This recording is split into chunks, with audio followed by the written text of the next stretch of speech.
असद उमर ने इमरान खान के कहने पर बगैर तहकीक के 3 अफराद पर इल्जामात लगाए। मुलजिम का वीडियो वायरल होना इंतहाई खतरनाक है। बाकी की FIR भी अभी तक दर्ज नहीं की जा सकी। वजीर दाखिला राना सनाउल्लाह की प्रेस कॉन्फ्रेंस। इमरान खान ने मजहब की रेड लाइन क्रॉस की थी। हमले के बाद सारी दुनिया की नजरें पाकिस्तान पर है, मगर इस पर सियासत की जा रही है। PTI को तहकीकात में दिलचस्पी नहीं, वजीर आज़म को मुलजिम बना दिया गया। ख्वाजा आसिफ का कौमी असम्बली में खिताब। जिम्मेदारों को बेनकाब करने के लिए JIT बनाने का मुतालबा। कातिलाना हमले में जख्मी इमरान खान की टांग की सर्जरी, टांग में मौजूद जर्रात निकाल दिए गए, हड्डी महफूज रही। जिला अस्पताल इंतजामिया ने शौकत खानम अस्पताल में मेडिको लीगल कर लिया। इमरान खान की मुकम्मल सेहतियाबी तक लॉन्ग मार्च मुअख्खर होने का इम्कान। गैर मुअय्यना मुद्दत तक के लिए मुल्कगीर मुजाहिरों की कॉल दिए जाने की तवक्को।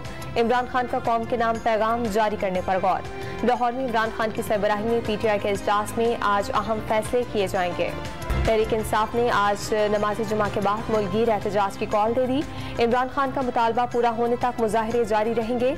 PTI के सेक्रेटरी जनरल असद उमर का ट्वीट। एशियाई तरक्याती बैंक पाकिस्तान को $10 करोड़ देगा। रकम खैबर पख्तूनख्वा में सेहत के प्रोग्राम के लिए दी जाएगी। एशियाई तरक्याती बैंक और पाकिस्तान ने मुआहदे पर दस्तखत कर दिए, एलामिया जारी। और पहले वनडे में पाकिस्तान वुमेन का आयरलैंड को जीत के लिए 336 रन का हदफ। मुनीबा अली और सिद्रा अमीन की सेंचुरियां।